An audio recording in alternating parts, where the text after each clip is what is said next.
Just share our experience, as they say, experience, hope, and wisdom. Hopefully, we have quite a bit of that from the crew gathered here today. So Open Source Recovery is our first show, and actually, I think it's going to be a pretty powerful one. So before we get into talking to our guests tonight, maybe we should just quickly go around and introduce ourselves. We still have some of the same wonderful co-hosts from the Designated Driver, but the new improved versions of them, right? Yes, yes. So if you want to start us off there, Lynn. Yep, Lynn. Alicia. Don't you love the way she says that? Yeah. Sounds like a porno. Hi, I'm Miss Marie. Jackie, a.k.a. Teresa. Carol Cruz, a.k.a. long person in recovery. Nice. Peter, you gotta get closer to the mic, guys. Yeah, he'll yell If at you you. can't hear you, then they can't hear you. He'll yell at I'm you. not gonna yell. I don't care. Peter. If you don't want to be heard. Okay, so like I said, we've got a couple of guests for your listening pleasure this evening, and our first guest, we usually have a very good time on the show. We joke and we kid, but we're going to get into something that's a little bit more serious this evening, and I give that its due respect. So. I'm not going to speak too much. I'm going to let our guests speak about this. But we've asked, or Maria has actually asked us to come on, and she wants to talk for her husband, John, who unfortunately passed away due to an overdose this July. And, when I spoke to her a little bit earlier today, and she gave me a little bit of the background, and how this occurred and what led up to it. And, unfortunately, this is the reality of the potential consequences of addiction, and in particular, opiate addiction. And so I'm really going to let her tell the story, but I just want to say that I think it's extremely brave, and I have a tremendous amount of admiration for her coming on and doing this. A lot of people shy away from talking about this kind of, this cause of death. People want to hide that from the world, and that's probably in some ways the exact opposite of what we should be doing if we want to get past the stigma and we want to educate people. Because unfortunately, it's what catches people's attention. When we lose people due to this epidemic, and it's what catches the politicians' eyes, and it's what captures the public's eyes. And I will say, unfortunately, for every one person that we lose, there's probably 1,000 people out there whose lives are just decimated by this illness. But when we lose someone, it certainly hits us in a deeper place. So I'm going to ask Ismarie to talk to our audience and tell us about John and about who he was, and about how we lost him. Okay, I'm a little nervous. That's all right. It's okay. All right. I guess so. We start at the beginning, right? So John was born a heroin addict. His mom used to do heroin when she was pregnant with him, and then she overdosed when he was 6, and unfortunately she passed away. I think from there on, he was put in the care of his grandmother, and then a little while later his grandmother passed away too. From then on, I think that he was put into the care of his uncle at the time, or someone who was really close to him, who he was told to call uncle almost. And this man kind of abused him emotionally and physically, and he grew up thinking, he would always tell me the story that when he wanted to eat that day, he would go to the corner store and sweep the floors and be like, okay, so if I sweep the floors and I throw the garbage out, can I have a slice of pizza? And that's basically how he would grow up. One of his teachers, actually, when he was in elementary school, noticed that he had scabies and he was really malnutritioned, and she reported it. And DCF came and actually took him away, and he got put into DCF custody in a child center. a little time passed, and she ended up adopting him. So she fostered him at first, and then she adopted him. And I think that the adoption went through when he was 13. By then, it was already kind of set that he was going to live life the way he wanted to. You know, like, he was his own boss. He's a teenager. He didn't want to listen to everyone. And she tried her best, and she did her best to give him everything that she thought that kids needed. But then he rebelled.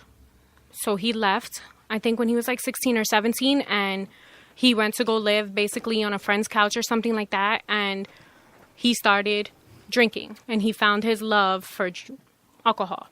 And he would drink and he would drink all day long. And I think he was hospitalized 2 or 3 times, and they had to like pump his stomach from alcohol poisoning. From then, I think he started using like marijuana, like recreational, you know, like kids be like, oh, I'm just smoking weed, it doesn't matter. And it woke up something in him until he started hanging around with the wrong people, I guess. You get stuck in like the crowd, or you crave something more. And he got into uppers. So he loved like cocaine, Molly, ecstasy, like party drugs, like rave drugs. Mm-hmm. He was into that for a little while.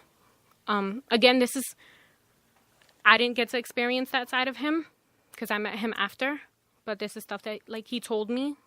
And then after that came his addiction to heroin. So after being up all the time, he would tell me that he wanted to feel down or like go to sleep or relaxed. And he would always say that he wanted to feel numb. He would always tell me that because the pain of losing people and the pain of not feeling wanted, he told me, would almost eat him alive, and that he wanted to feel numb. I guess they had caught him, and his best friend at the time had gotten caught with drugs or something, and they got arrested. And I think they did like 30 days in an inpatient rehab and then house arrest, and then they would get off. That's the deal. So while he was doing that, he went into like a sober house. His friend went into a sober house too. The friend's girlfriend got kicked out. Or so he says. And then the friend went to go live with her. There was like this giant party. And John was like, no, that, you know, he wasn't going to go to the party that day. And lo and behold, the next day, his best friend was dead from overdose. So now he lived with not only the pain of losing his mother, his father, his grandmother. Now he lost his best friend in the whole world. Right. Right. So now has even more pain than before. And I think that's when I came around. So I'm like, I was very shielded growing up. I have 5 sisters. We live in like this big house with a big white fence, and my dad raised us in those 4 walls. So you didn't really get to see anything. So meeting John was like, oh God, you know, oh my God, he's a breath of fresh air. He's so great. Oh my God. Everyone always asks me like, why John? Like, why John? He's so crazy. Like, why John? And I'm like, because John is everything that I'm not. That's the simple answer. He was, together we made one person. He was everything. He was ambitious. He was spontaneous. He was strong, and he didn't care what anyone thought. And I think that's my biggest lesson that I've learned from him, is just not to care. A lot of people, when they ask me like, what John die of? And they expect me to lie, or they expect me to say, well, he got sick. And no, that's not the truth. I'm not embarrassed to say what he died of. No, should Right. You shouldn't. He struggled. Towards the end, he felt, he was doing really good. He went to a great rehab. He went to Rushford in Middletown. He was doing great. He was serious. Well, back up because you guys got married. Oh, yeah. Yeah. We got married. The best day ever. We got married. Thank you, Jackie. We got married. I want you to understand this kid was amazing. Like, he came to my house when I got out of jail. It was like, Yeah. we're going Outback. You want something to eat? Like, I never met this Yeah, kid in my life. yeah, You sure that's- you don't want something to eat? That's the person he was. I'm telling you, at his funeral, You want to John come with us? I'm like, on my house arrest. Like, John yeah, would let's always go. tell me, like, John would always tell me, you know, I got a lot of friends. I'm like, everybody says that. He thinks he's so cool. He doesn't have any friends. It wasn't until his funeral that like 300 people showed up. Right. And it was people that known him from when he was 6 to people that were just like, I met him at the gas station. I was $5 short, and he gave him to me. And I have to come say bye. that's who he was. And I think that's what I fell in love with. I didn't fall in love with someone. I don't think you fall in love with someone who's on drugs, right? No. Nobody like goes out there and is like, let me get the freshest drug addict. No, I don't think nobody does that. Not born to be that either. No. Yeah. He was everything I'm not. So we got married and things were like really, really great, you know, but the honeymoon stage was like cut short, right? Because now we got this. How old is he? I had just turned 21. So that means he had just turned 23 or 22, around there. I don't know. So now it's like, okay, John, this is how you be a husband, and this is how you like treat your wife, and this is where you got to be at nighttime, and this is where. And he's like, well, I don't understand. I'm like, yeah, because nobody ever gave you rules. Right. Nobody gave you he's like, I hate rules. I'm a grown man. Like, I understand that, but this is society, and we all have rules, and you need to conform a little bit. So then, like, by the end, he was like, great. Like, we used to argue all the time, and I used to be like, John, you better bring your butt in here in this house at a married time. Like, everything was that you're married. You need at a married time.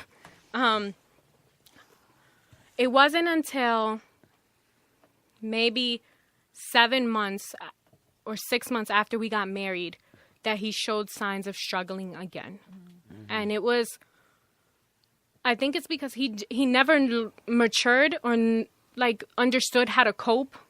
You know, like when coping skills, they're really, really important. Yeah, and you don't develop them when you're using substances. Yeah, and when no one shows you. He really didn't. Yeah. So now he has the stress of paying bills, right? He has the stress of me. He has the stress of going to work, and he hates work, and like he hated his job at the time. And I guess he turned to the only thing that he knew was going to make him feel better. Yeah. Right. Okay. We turn to what's familiar. Exactly. Yes. That's what he used to say. Yeah. It was familiar to him. So he went off to a rehab in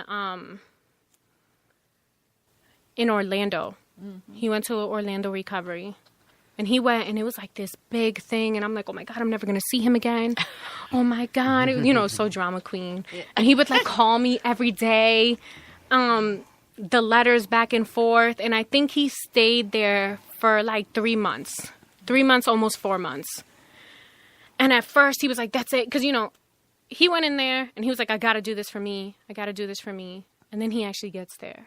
And he's like, well, I feel like once the drugs is out my system, I'm done. Mm-hmm. Like, that's it. Right. Like, I'm clean, so now I can go back to my life. And I was like, it just doesn't work that way. No, it doesn't work that way. You have to learn. At that time, I guess he wasn't ready or he wasn't mature enough. So he stayed there basically because I made him stay there. Because I was Did like, they include you though in family services, any family aftercare or anything like that? John was like the dream guy. Mm-hmm. Like everything was, please ask my wife. Mm-hmm. Ask my wife. He couldn't go to the grocery store and buy milk without calling me. He'll be like, you want 2% or regular? Like he was like the dream guy. Like he would include me in everything. And I think that's what one of his counselors had said to me, that he was one of those people that, right off the bat, I think sometimes like addicts try to hide it from their families, or like be like, well, can you call my wife and tell her this, or let's not call her at all. And John was always the kind of guy I was like, well, if we're going to do that, I need to call my wife, and we could put her on speaker, and then we could like plan it out with her. What I meant is more so because I work with families and help them like counseling for me to find their recovery. You know, the families, a lot of times families don't realize that they're in a recovery process too. Yeah, no, I didn't realize that. Yeah. No. And in my mind, saying, his drug problem is the issue. Yeah. In my mind, right? Yeah. In my mind, his drug problem is the issue. Right. I don't need help. Right. I don't need anything. Mm-hmm. It's not until now that I realize that I can't do it by myself. Right. Yeah. You know, even though John is gone, it still weighs. Like, you know, I think you carry their addiction with them, right? Mm-hmm. You carry the cross with them. Yep. When you love somebody the way I love John, it just doesn't go away because he's not here anymore. What part of the story was it? Did you feel like you could save him? Don't we all? All the time. Yeah. I mean, don't we all? All the time. All the time. And would it hurt that almost like we feel like our love isn't enough? It's not good enough. On the other side. Yeah. Oh, yeah. I felt like that. I felt like, what am I not doing as a wife that would make him turn back and do that? Mm-hmm. Well, what am I, like, we always kind of knew. We always, kind of knew that if he couldn't learn to cope and learn to deal with what he'd been through, that he would go this way. We always kind of knew it was always kind of like a topic of conversation that we never really wanted to talk about, but we would have. And he would always tell me, but never did I think that it was going to happen right now.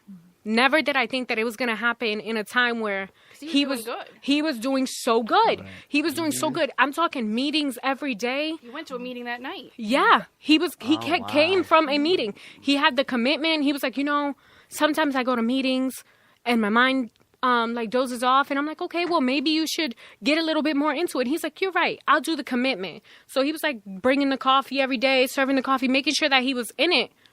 I never in a million years thought that this would happen now. I thought, it would happen if he relapsed again and he would go on these crazy binges, and I thought that's when it would happen. It's Marie, I think you and I talked a little bit about this. It's extremely unfortunate, but unfortunately not that unusual. Is that it is when people are doing well is when they overdose. And I asked you when you told me he had been to rehab and to a sober house and was doing all this positive things in his recovery. I asked you if he was on Suboxone, and you said no, and that really struck a chord with me because I have heard this story many times where people go into residential treatment and, like you say, they've been there for a while, 30 days, 60 days, 90 days. They feel But that's not a while. In their mind. Yeah. In their feels mind, Yeah. listen, Yeah. John would think 60 days was like a lifetime. and it is, you spend it in. He'd be like, I've been here 59 days. Yeah, well, Like, if one of us would have to go to a place for 59 days, we'd say that's a Yeah, long right. time, right? I agree. So what happens is people come home and they don't realize that they've been sober in a bubble. Right. And they don't Yes. realize that they're going to have to reinsert themselves back into the stress of their life. Yeah. And that they're going to have to reinsert themselves into their lives where substances are available and prominent. I don't think John learned that till the last time. Right. Till And this time. The problem is that when people do this, they don't usually have perfect recovery even after a residential stay. And when you come home from residential treatment and you don't have perfect recovery, you grossly underestimate how much your tolerance has dropped. And I was at a conference called the Opiate Epidemic in New England. It was a conference on that was a paraphrase of the title, but it was similar to that. Mm-hmm. And there was a researcher and a prominent guy who was talking about this phenomena. And he was pretty adamant about it. And he said, to those residential programs who are not letting your clients be on Suboxone and not sending them home on Suboxone, I want to thank you for killing several of my clients. And the audience was like gasping, like, "Whoa, did that guy just say that?" Yeah. But he was very livid about the fact that these programs are not giving the physiological aspect of this disease its due. And overdose happens when people have a bit of recovery time and they don't have the protection of medication-assisted therapy. I think that's the only way that people listen. I think because if you go out and you say, well, they need help, nobody listens. But if you say, well, this is happening because of this, this, and this, Right. then people listen. It's been my experience that people grossly underestimate the physical part of heroin or opiate overdose. Well, you have to look at also too. You wouldn't send a cancer patient home without their medication, Right. correct? You wouldn't Right. send somebody with diabetes. I had out. one girl Yeah. I posted on Facebook. One of John's friends posted on Facebook, addiction is a disease and this and that. And this one girl felt that it was necessary to be like, well, I'd rather fight for real diseases. Yeah. How realer does this get? I can't even. How realer does this get? Well, So- we're going to be fighting about the stigma and discrimination about addiction and the treatment behind it for a very long time. Well, because it's an invisible. When you have cancer, it's measurable. Right. So what people don't understand they about think it's a choice. Well, what people don't Exactly. they don't understand about the physical component of opiate addiction is that it looks like you're through with detox after a week. And I've said this Bullshit. I've said this before on the show, and Jackie, who has experienced this, knows what I'm talking about. It is 18 months. well, that's post-acute withdrawal. Well, that's what I'm saying. But we're before gonna I start to think normal. Okay, that's the post-acute withdrawal piece. That your thinking continues to get clearer over time, even up to a year or two. But what I'm talking about is acute withdrawal, Yeah. right? So when you go into a detox, they say you look better after a week. Your stomach is functioning properly. Your leg muscles have stopped twitching. Oh yeah, John would say that all the time. And He'll be so- like, "I'm healthy now." Yeah, it's about a week. But what they're not looking at is the fact that the opiate receptors in your brain, they're not even close to being comfortable to operating without opiates stimulating them for at least about 90 days. Right. That's the acute withdrawal process from opiates. And I worked in a residential program for young men, 18 to 25, and it was a year-long program. And they were coming into that program after multiple treatment efforts in residential, followed by treatment by relapse at home. 6-7 times. Then finally the family said that this is not working. You're going to go into a year-long program. So those clients would come into the program and they would routinely tell me that the first 90 days or so, the first 3 months, all they thought about was getting high Yeah. 24/7, and it was on their mind constantly. Now they know that Even if- in a bubble. yeah, in the bubble. But they didn't act on it because they were in the Yeah. bubble. But Stages if you of take recovery. if you take them outside of the bubble in that 90 days without medication, like Suboxone, which quells the opiate receptors and addresses the physical component of this addiction, they are very likely to relapse. Extremely likely, statistically, extremely likely to relapse. And if you just do detox, it's about a 95% relapse within the first 30 days. So what you're doing is you're getting people who have gotten a little bit of clean time and their tolerance has dropped, and you're putting them back out there in a very dangerous situation, which sounds like exactly what happened to John. Yeah, because I think that they almost, not they. I can't speak for addicts. I can't even speak for you right next to me. You know, all I know is what he would tell me, and he would kind of make it seem like, okay, I've been this much clean, I'm cured. And no, how many and times did he say that to you? Oh, every time. Right. It's every time. And I'm just like, it wasn't until, this last time when he actually went to rehab and he was in it. Like, I think he was named like chairman of the floor or something because he was so in it. Right. It wasn't until this time that he was like, when I would go see him on Saturdays, he would sit me down and he'd be like, I'm going to be an addict for the rest of my life, right? He got that. And I'm like, yeah, I know. And he's like, and you know that at any point it could go wrong, right? And I said, yeah, I know that. And he said, but you still like want to be married to me anyway? And I'm like, yeah, yeah, we're in this together. You're not alone. I was trying to make him feel like he was never alone. And that's the antidote to what he was feeling. And the reason he got to the point that he did and he tried so hard was in large part because you gave him that. Oh, Because John didn't die of heroin overdose. John died of abuse. Yeah. Because that abuse that he experienced, that neglect and abuse, Yeah, he couldn't. that's what he tried to outrun his whole life, and it caught up to him. It caught up to in the him. form of heroin overdose, but it's the abuse that killed him. But this is disease that tells you that you don't have a disease. Right. It's a disease Right. of isolation. It's, for me, 23 years ago and being a heroin addicted and, a lot of things have changed. There was no Suboxone. I was on methadone. Yeah. Everything was very, again, hush hush. You couldn't even talk about it. For me then, and also trying to raise a child that I had, used during my pregnancy that was exposed to, alcohol, drugs, and everything. It's who I had around me that was trying to uplift me and trying to help me. It was my DCF worker that treated me like a human being than the animal that I felt like I was. That's what John said. But I think it's And- important to come on that too, because not only that, but they treated her like an animal. Like when the police came Right. to the house and everything afterwards, Right. they treated her like she. You know what I mean? Yeah. Like the way they Yeah. spoke It's with funny. her and It's the funny way you they- say that because when I went to get my Dunkin' Donuts tonight, and I'm not promoting Dunkin' Donuts, but what I'm promoting is that there was 4 police officers in the Dunkin' Donuts, not just getting donuts, by the way.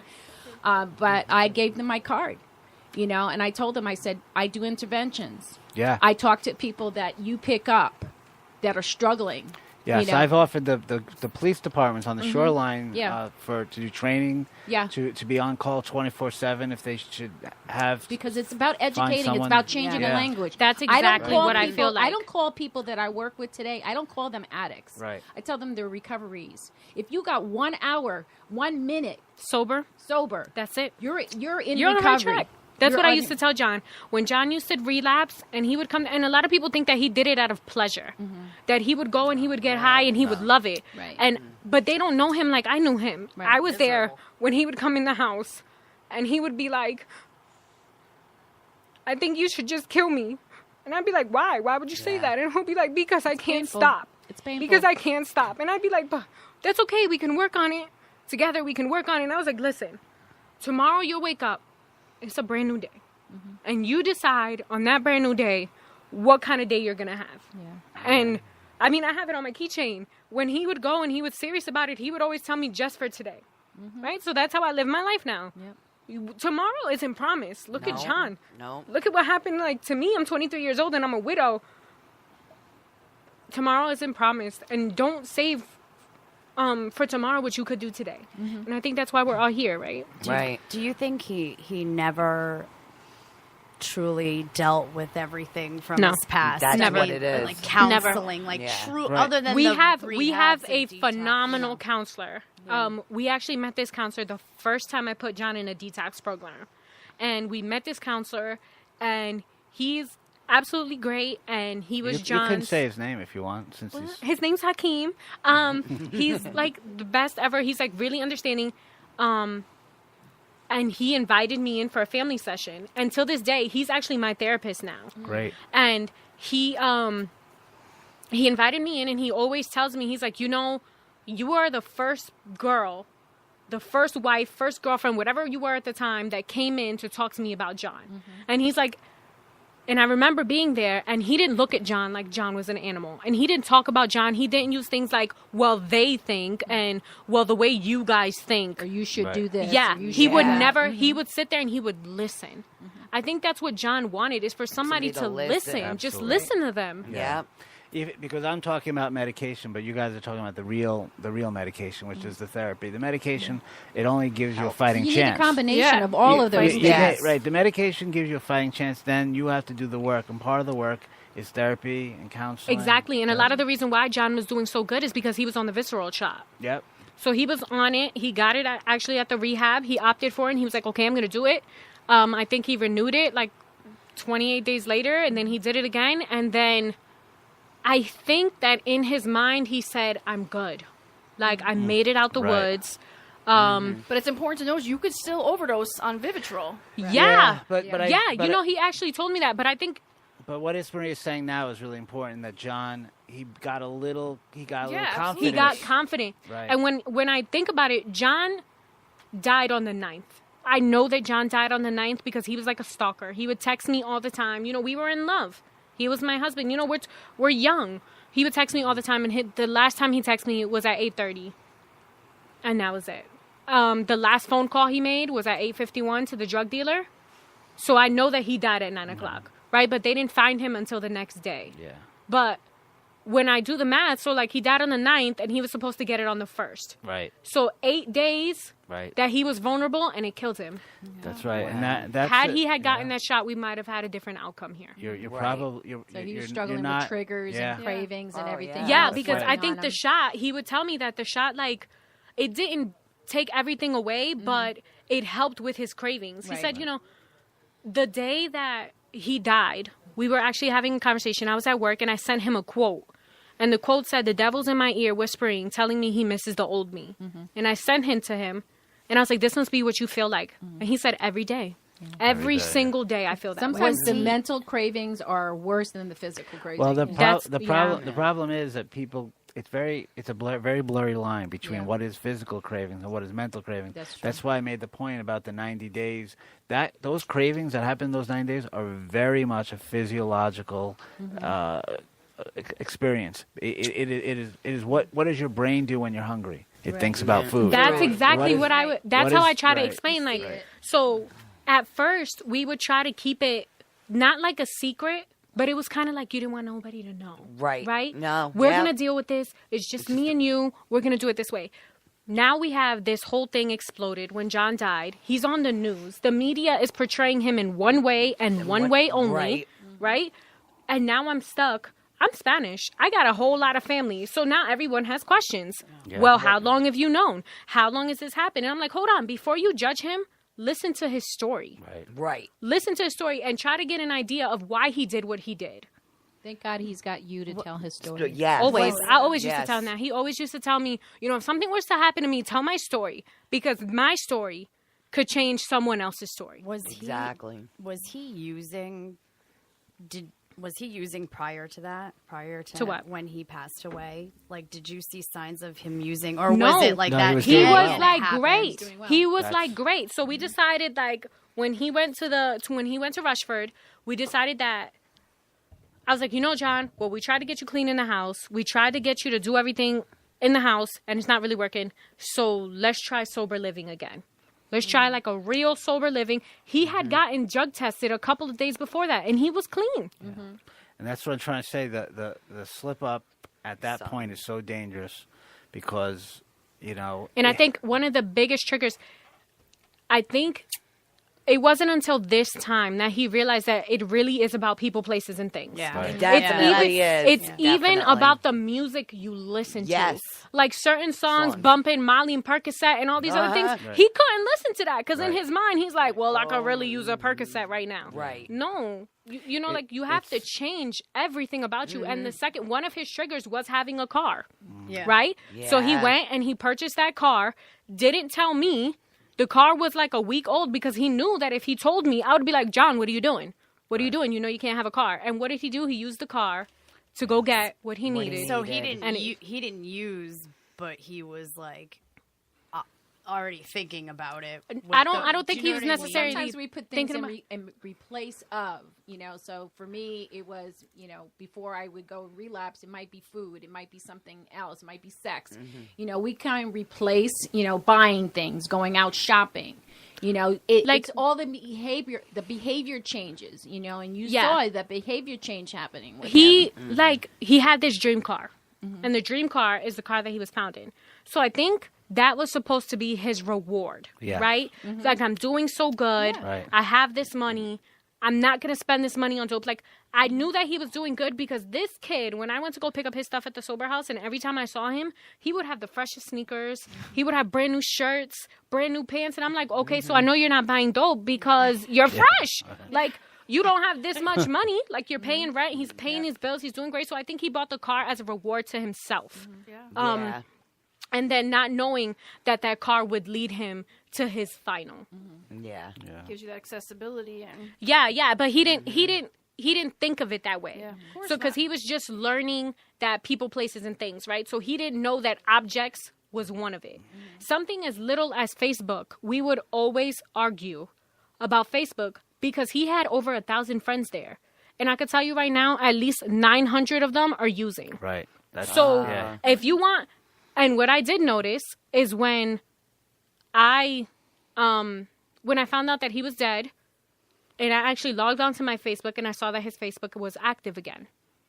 It's one of those things that I think he felt like he was strong enough to overcome, Right. but Yeah. he wasn't ready, or he wasn't strong enough, or it was just one of those things that you're not cured. It's something that you need to work on every single day. It does sound like he was making progress in terms of starting to understand the chronic nature of the disease and accepting it and asking for help. But it takes time to learn all the nuances of staying clean. And when you're coming from a place where John was coming from, they call it rehabilitation. A lot of what you're describing is habilitation.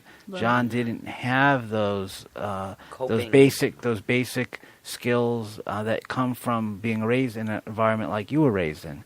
He didn't have some of the core self-worth that we get from being raised by Yeah, family and you could tell he had care. like not like really low self-esteem because he knew he was cute. Physically, like he know, like, and I've never met somebody like so conceited, but he was like about it in a cute way. Like I would joke around with him and I'd be like, "Oh, John, you're so ugly. You're so ugly," and he'd be like, "No, I know I'm not ugly. Like I know." I'm like, "Oh, okay," but it was about like his insides. He didn't feel that he was worthy enough to be happy.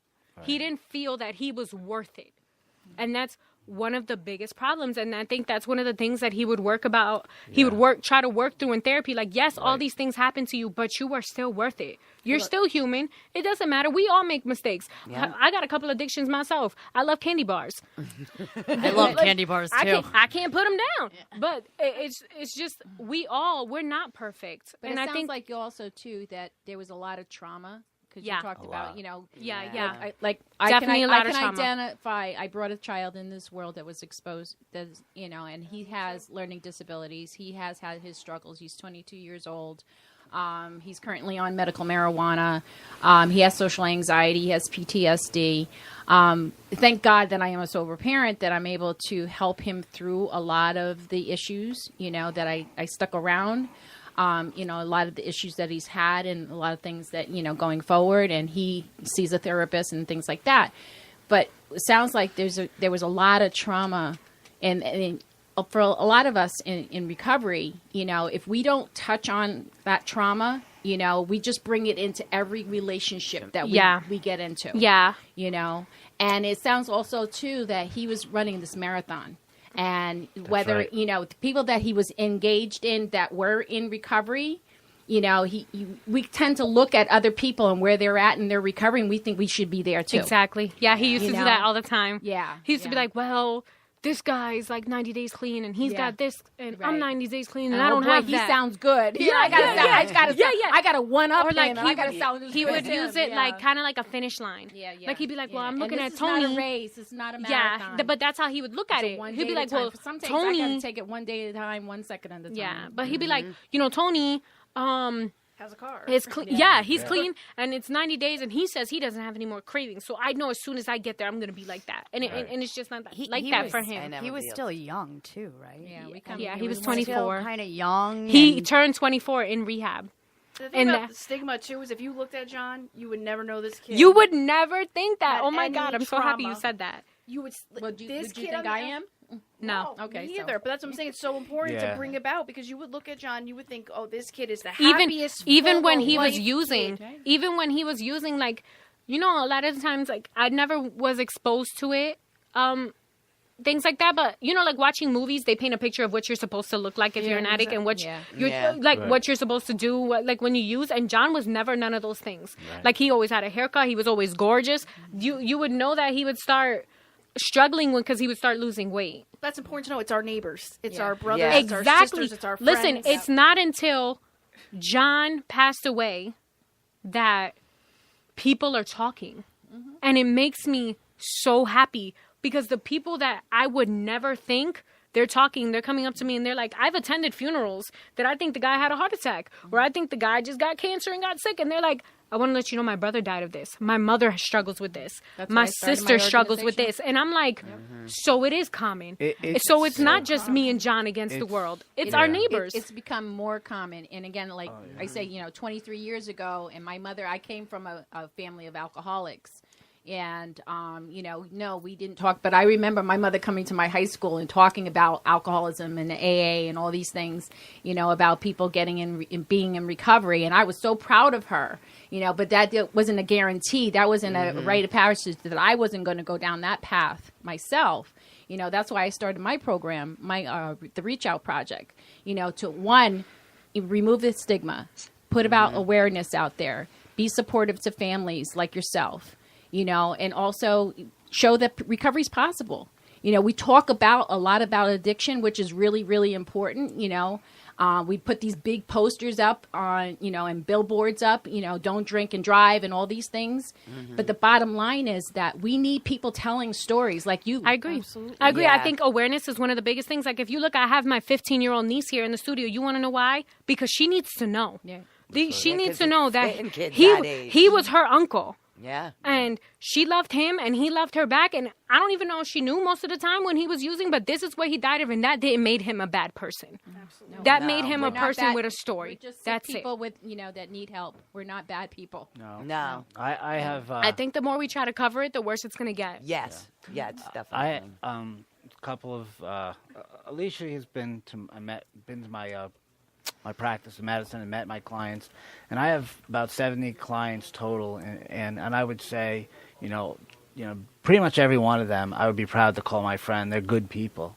They've all have been. Some of them have done things outside of their value system, in the throes of their addiction. Right. But as I get to see them as sober people, they've been sober for many, many months, most of them, and I get to see them at baseline who they are, and they're all good people. There's no doubt about that. Right, what the media portrays as a typical person in addiction, it does not exist. No, I it mean, they doesn't exist, but that's like rare. Well, Yeah. That is the Yeah. rarity. If you want to Yeah. get scientific about it, there's there's about a 1%. 1% of the population meet the criteria for antisocial personality disorder. Right. And if you look at the population of people with addiction, the percentage of those individuals who meet the criteria for antisocial personality disorder, you want to guess, Lynn? How much? What do you think? I don't know. It's 1%. Was it? I was 1%. saying 1%. 1%. Hold So on, there's- it's kind of like the news. I was watching the news, right?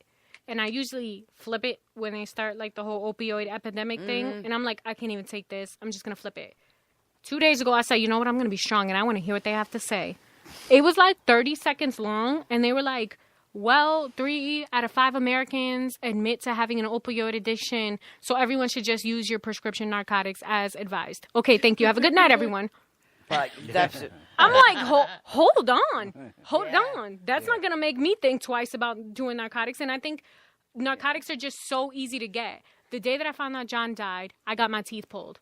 I got prescribed 30 Vicodin for a teeth thing. I didn't even pick them up because I'm so scared because I saw what it did to him. That's right. right. I was like, no. It's too accessible. It's too mainstream. It is. I want to make sure that Carol gets a chance to. She's briefly mentioned her program, the Reach Out Project, and I just wanted to make sure that we get a couple of minutes. We're going to definitely continue our conversation about John, but Carol, did you want to just tell our listeners about what you do and what the Reach Out Project is all about?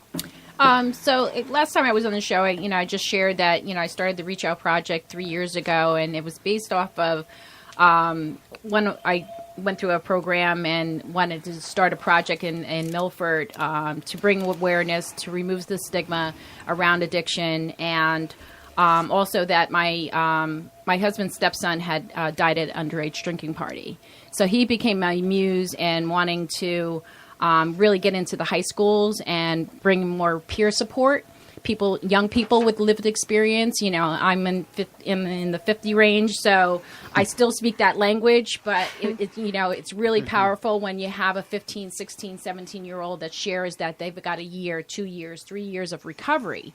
And so I've still been advocating to get young people into the schools and talk about their experience in recovery, and also, not just don't drink and drive and all that stuff, but more so, hey, I'm here for you. I understand what you're going through. And that's not just for alcoholism and addiction. It is also for suicide prevention. Mm-hmm. And so I started off with a walk.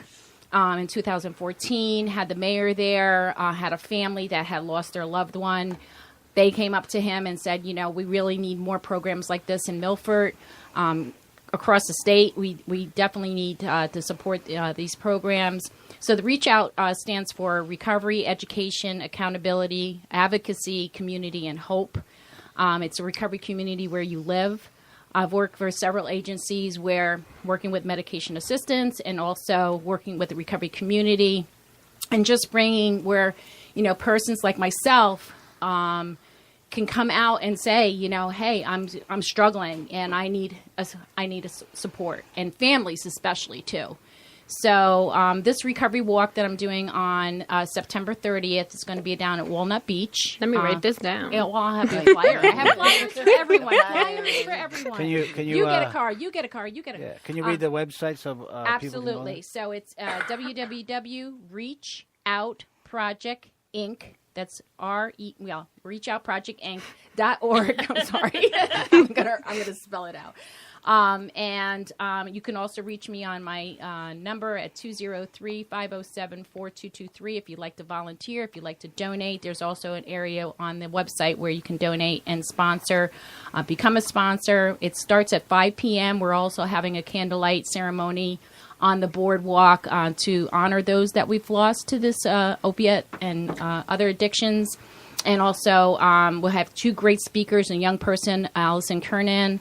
She's going to be speaking. She's also a recovery coach. And Kelvin Young, he's a sound healer and also a person in long-term recovery. So, we hope that we get a lot of response. The goal is more prevention, just getting awareness out there, and also being able to offer resources to others, to get into treatment, to just have intervention and things like that. Carol, Luigi, I would like to talk to you offline because I was saying last week so we don't work with adolescents at the Center for Compassionate Recovery, which is my practice in Madison, but we would if we thought, if the need presented itself. And it's very strange. I don't get calls from parents or from kids who are looking for help, but I know they're out there. Yeah, they're definitely out there. I think a lot of people just don't know. Yeah. Like, I'm 23. I've never knew this whole world existed. I didn't know there were so many programs. I didn't know anything like the outreach. Like, it was just me and John trying to figure out Google. Yeah. Trying to figure out what to do if your husband's an addict. Like, literally, I think I Googled that one time at the beginning because it's like you really just don't know what to do. Right. Yeah. And so, maybe there's a need that we would be able to fill. Absolutely. That's not. I hear there's not a lot of resources for. There's not a lot of resources for, especially for adolescents. I know here in Hamden there is an IOP program at the Children's Center. Yep. And I've been part of that along with a couple other people. But there's very little inpatient. There, I know Rushford has inpatient. We were actually working with them to trying to turn bridge, but that's young adults. There's not. Right. You were talking about 14, 15, 16-year-olds.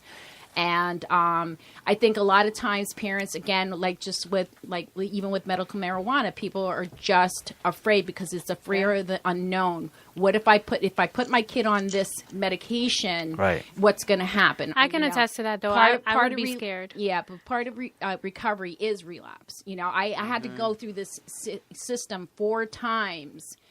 For me. In multiple treatment centers. But you know what? We're not using people as guinea pigs. That's right. And that's it's education. Right. It's really, really important. And it's also collaboration. It's having a good doctor. It's having a good therapist. It's having a good coach. Not everybody goes to 12-step programs. So coaching is another alternative to having someone there that understands what you're going through with that lived experience. Right. Absolutely. Yeah. I try to do that. Families, educating the families because Yes. they don't understand. No, Seriously. they don't. I try to Everybody has a explain new it. normal. I had to Everybody explain has it a to new my normal. dad because my dad had no knowledge of John's addiction, none whatsoever until he died. And then he learned about John's addiction through the media and through what his friends were saying about John on the street, which was totally wrong. They portrayed John so wrong. And it wasn't until after we buried John and everything that he came to me and he was ready to hear his story. And I had to tell him, it's like, how your brain tells you need water? You ever been really thirsty? Yeah. And your brain tells you need water? That's what it feels like. That's what John would tell me it would feel like. John would be like, sometimes once you get the thought in your head, you can't get it out because it's like really, really having to pee but not being able to find a toilet. Right. He would tell me that's what it felt Right. like. He couldn't think about nothing else until he got it. Right. The other part to that too is, Narcan kits. Like I am such an advocate for Sure. Narcan and training for Narcan. I am too. And we'll have people like that, at the having information tables at this event, but I like to have three or four Narcan kits, and anytime I Me hear too. somebody, that doesn't have it, any of my clients, I definitely, I say here, because again, you wouldn't have in your home. You talked about the toilet in your home, for instance, you wouldn't have a. If you knew your house was going to catch on fire, you would have a fire extinguisher, right? Well, the same thing with Narcan. Yeah. Yeah, Would- definitely. You know, you want to have In prevent- John's prevent car, a fire in from John's happening. car, the car he was found in, there was actually 2 Narcan kits in there. And I'm always thinking, like, the investigation is still pending as to whether he was with people Yeah. or not, because Yeah. John was just that person where he wouldn't want to do that and get high by himself. Right. It would either be other people, so we don't know if people ran out on him or something. But I'm thinking if there was someone in the car, That could have gave it to him. you could have. It was literally an arm reach away, Yeah. and I think seeing that hurt me even more. To think that, oh my God, it was so close to him, he could have been saved. What's important to know too is like they cannot arrest you. Well, Yeah, good. they could, yeah, you could give Right. that. And call 911. Get the Yeah. person help. Yeah, you will not be definitely, arrested. definitely. I try to advocate a lot of. John would tell me the thing that he loved most about me is that I understood, even though sometimes I really don't. I really didn't, but I was open to try to understand, and that's one of the things I said at John's funeral. You know, at first I was like, well, I only want people that are clean there. I only want this and this. And then I thought about it and I was like, what would John want me to do? And he would want me to show them this is where the road leads. And if you need help, come to me. And I actually said it. There's nothing you can say to me. There's nothing you can tell me that you did that John didn't do. Or John didn't tell me he did. Right. You're people in my eyes. We're all people. It Yeah. doesn't matter. Well, I'm Doesn't starting another matter. family group in the fall, and I would really. I'm going to have to go, girl. Well, that Yeah, and bring your dad. I'm going to have to go. I'm going to have to bring everybody. Yeah. John's Where are friends. you Yeah, gonna I'll do come that? in. Where are you gonna So do I'm that? opening my office September, Labor Day, right after Labor Day weekend. My office will be on 26 Broad Street in Milford. And again, my number is 203-507-4223. And Wednesday evenings, at 7 o'clock, we're going to start our family group. I used to have one back last fall. So what do you do at family groups? Because I was always told that I should go to like Al-Anon or something like that. But I was like, one of my biggest fears, especially when I was in it, when I was in the binge with him and everything, would be I don't want to go to these meetings and talk about John and have people No. see him in the wrong And way. I don't discourage people talking about their loved one, but I want them to talk about themselves And how they're and affected. what's your process of recovery. It's a training session. It's not Al-Anon. It's not any of those 12-step programs. This is a support group, but it's also a training session on how you see yourself in recovery and how you recover and also how you heal. So technically, I'm in recovery. Yes, you are. Yes. Oh my Yes. God. Yes, you are. We need to have more of Hashtag we do those. recover. Yes. We need to have more of those. Yeah. Well, I'm sure if you want some people who have been down the road and are doing really well in recovery to participate in your family group, I'm sure some of my clients would be eager to Absolutely. do that. I would love Yes, Yeah. definitely. Because, like with me, my kids, I just actually talked to my daughter again, and she called me yesterday. It's great. But my family shunning me and telling them my children are in the middle of all this, and I don't get to see my kids because I went to jail and did what I did. But my problem's drinking, and they know it. My family knows it. But shunning me away and not being involved and knowing I'm trying to stay sober, having Yeah, that never works. missing, having my They're kids, punishing especially my you. kid. Yeah. Yeah, basically. John would get punished a lot. Yeah. Not by me because I loved him, so I always wanted to be there. But I know by like a lot of people that he knew, a lot of people that he called friends and brothers and sisters, and they would be like, basically, if you're using, I'm never going to talk to you again. Right. Like you Well, said. now you're giving him a reason to use. yeah, Exactly. but well, that doesn't yeah, really Well, work. think, Yeah, think yeah, about but- think about John's background. yeah, As Marie said it well, best, though, that, everybody thinks it's the drugs that are the problem. It's they're using that's the problem. It's their choice. Yeah. Yeah, like, yeah. The But problem they is don't- they're using, and once that stops, everything will get better. Right. I mean, Yeah, and it That's doesn't. no. my No. parents. I'm 2 years clean. My parents still don't talk to me, and I That's I right. I'll wouldn't talk to you. use that. We're each other's support. I understand why they don't talk to me. I completely understand because I've done a lot of harm to them. I Families are also, though, afraid. am at a point where I wouldn't use that as an excuse to go out and use. Right. I'm past that. I'm past that. You know what I mean? But I think It's a lot of times the families are afraid. Yeah. They're Yeah, afraid that completely. they're going to be in the situation like you with Completely. John. Yeah. And it's understandable. That's why it's really important for families. It's not to say, okay, I don't love you, and I'm going to need to put you on the back burner. But I have to love me. I have to love me more. I would tell John You that. know? yeah. I would tell John that. I think because you get, as his wife, you get so in it that it's almost like sometimes I would think that I was the problem. And sometimes I would think that, Don't if you I love me was enough to prettier, if I was skinnier, then maybe this wouldn't happen. No. Oh no. But it just wasn't like that. Stop And yourself. he would Yeah. he would get clean and he would tell me, I don't know how you're still with me. I don't know how you're still by my side. And I have the messages, I reread them all the time because I'm obsessed with him. And he'll be like, after everything I've done to you, after everything wrong, why are you still here? And the simple answer was because I love you.